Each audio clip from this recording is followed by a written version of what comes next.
Salut à toutes et à tous et bienvenue dans cette nouvelle vidéo. Aujourd'hui, on va voir ensemble comment optimiser nos chances de trouver un travail dans l'informatique. Je ne suis pas professionnel dans le domaine, mais j'ai parlé avec pas mal de recruteurs pour préparer cette vidéo. Je vais donc parler de mon expérience et des conseils qu'on m'a donnés pour tenter de vous aiguiller. Si vous passez par là, n'hésitez pas à partager vos connaissances et expériences dans les commentaires de la vidéo. Ça pourrait aider d'autres personnes. Restez jusqu'au bout de la vidéo parce que nous allons parler de beaucoup d'astuces et même si les premières ne vous concernent pas, peut-être que les suivantes seront intéressantes pour vous. Tout d'abord, les formations et études. Je pense qu'un recruteur regarde plus l'expérience que les études et formations. Ceci dit, il est tout de même important de choisir les bonnes études pour bien connaître son métier. Ici, je ne vais pas parler des formations en ligne que vous pouvez faire. Il en existe beaucoup comme Udemy, Open Classroom ou même des formations sur YouTube comme je l'ai déjà fait sur ma chaîne avec ma série pour créer une application mobile. En revanche, si ça vous intéresse, je vous mets en description la vidéo d'un autre youtubeur qui a bien travaillé et expliqué le sujet. Je vais plus vous parler des études que j'ai choisi de faire il y a plus de 10 ans mais qui sont valables encore aujourd'hui. Après un bac scientifique, mais ça fonctionnerait aussi avec un autre bac, j'ai commencé par un IUT en informatique, Institut Universitaire Technologique. J'ai choisi ce format d'études parce que je connaissais rien en informatique. J'étais même pas sûr que ça allait me plaire en réalité. L'IUT, ça permet de rester dans un rythme scolaire avec des classes d'environ 30 personnes et quelques cours d'amphi. Donc c'est pas réellement une université, c'est entre l'école et l'université. On découvre le métier tranquillement et on peut se faire une idée de ce qu'on aimerait faire. En plus, ça dure que 2 ans et une fois le diplôme en poche, on peut déjà essayer de chercher un travail, donc c'est plutôt pas mal. Dans le même esprit, je sais qu'il existe aussi des BTS, mais je me suis pas beaucoup renseigné sur le sujet, donc je vous laisserai regarder si ça vous intéresse. Par la suite, je voulais enchaîner avec un master comme tous ceux qui étaient dans l'IUT, mais j'ai un ami, que je salue d'ailleurs, qui m'a parlé des écoles d'ingénieurs en alternance. Ce que je ne savais pas, c'est que c'est l'entreprise qui payerait l'école, et nous, étudiants, on se fait aussi payer par l'entreprise. Pourquoi les entreprises accepteraient de payer l'école et en plus de ça, l'alternant? Bah en fait elles sont non seulement aidées par l'État, mais en plus de ça leur coûtera toujours moins cher de prendre un alternant que un développeur même sorti d'école qui coûte dans les 37-40K l'année. L'entreprise est aussi gagnante de prendre des alternants. Une raison de plus de choisir l'alternance, c'est que j'allais gagner de l'expérience en plus de mes études. Donc pour ma formation personnelle, j'ai choisi un UIT pour avoir un diplôme en 2 ans et 3 ans d'alternance dans une école d'ingénieur. Ce que je vais vous conseiller maintenant, ça s'applique pour tous les débutants, c'est de faire des stages gratuitement. Alors oui, vous n'allez pas gagner d'argent, mais des stages de 2-3 mois, ça vous rapportera beaucoup d'expérience. C'est d'ailleurs comme ça que j'ai commencé. En fait, à la fin de mon IUT, j'ai fait un stage de 3 mois que j'ai pas eu du mal à trouver, puisque j'ai cherché un stage tout simplement dans le site web.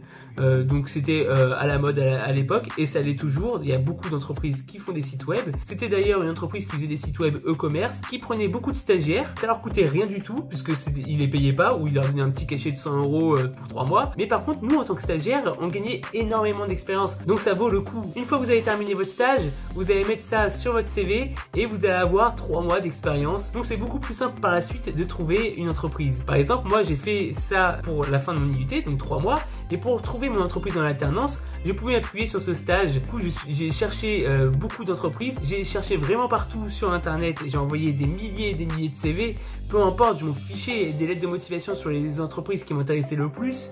Et certaines m'ont répondu. Et du coup, en entretien, j'avais de la matière puisque je pouvais parler de mon expérience pendant mon stage. Ce qu'il faut retenir, c'est qu'il faut envoyer des CV. Allez-y vous-même, allez pas chercher des offres d'emploi. Envoyez des CV. Des fois, les entreprises ne savent pas, mais elles en ont besoin. Tout simplement, vous allez tenter une entreprise, une SS2I ou peu importe, et vous envoyez vos CV. Ça peut toujours marcher. Si vous rajoutez vos projets personnels sur votre CV, attention à ce qu'il soit vraiment parfait. En général, ceux qui vont regarder votre CV, s'il y a écrit un lien, ils vont aller le télécharger et ils vont vraiment tester votre site web, votre application ou peu importe ce que vous avez mis dessus. Donc, il doit être irréprochable. Si vous avez un GitHub avec des projets personnels, attention à bien le nettoyer déjà pour commencer. Et c'est pas réellement nécessaire, c'est toujours un plus. Par exemple, moi, je n'ai pas de GitHub et ça m'a jamais dérangé pour trouver un job. Donc, C'est un plus, il faut que les projets qui soient dedans soient vraiment top. Un autre conseil au début, c'est ne regardez pas réellement l'argent. En sortant d'école d'ingénieur, vous pouvez toucher 37K. Si vous voyez que ça passe pas, que vous avez vraiment du mal, essayez de gagner moins. L'essentiel, c'est l'expérience. Et ensuite ça, vous pourrez, avec cette expérience, trouver encore plus facilement du travail. Le plus difficile, c'est les 2-3 premières années. Une fois que vous avez eu cette expérience de 2-3 ans, les entreprises regarderont plus votre CV et seront à même de vous embaucher. Pour les débutants, il y a 2 sortes d'entreprises que je conseillerais. C'est les SS2I, puisque les SS2I vont avoir des projets en interne, ça les dérange pas de mettre des débutants sur ces projets-là. Le client final ne verra même pas que c'est un débutant qui a codé. Les SS2I peuvent embaucher des débutants. En général, elles aiment bien embaucher des personnes qui ont plus d'expérience, mais si le débutant ne coûte pas trop cher et qu'ils ont une place où le mettre avec quelqu'un qui a de l'expérience, bah, ils vont pas se gêner. Surtout que vous allez gagner d'expérience parce que vous allez être avec d'autres personnes et que eux vont vous enseigner leur métier. L'autre type d'entreprise, c'est les startups. Certaines startups n'ont pas beaucoup d'argent et donc ils peuvent prendre un débutant pour coder leur application ou pour coder leur site web ou ce genre de choses. Voilà. En revanche, ne pas viser non plus des startups qui sont en pleine croissance où là, ils ont réussi à lever des millions d'euros et donc dans ce cas-là, à mon avis, ils auront assez de moyens pour embaucher quelqu'un qui a des compétences. Un dernier petit conseil, c'est ne mettez pas ingénieur en informatique sur votre CV, spécialisez-vous, c'est très important parce que ingénieur informatique, ça ne veut rien dire, vraiment. Par exemple, moi, je suis développeur d'applications mobiles Android et j'ai bien précisé Android.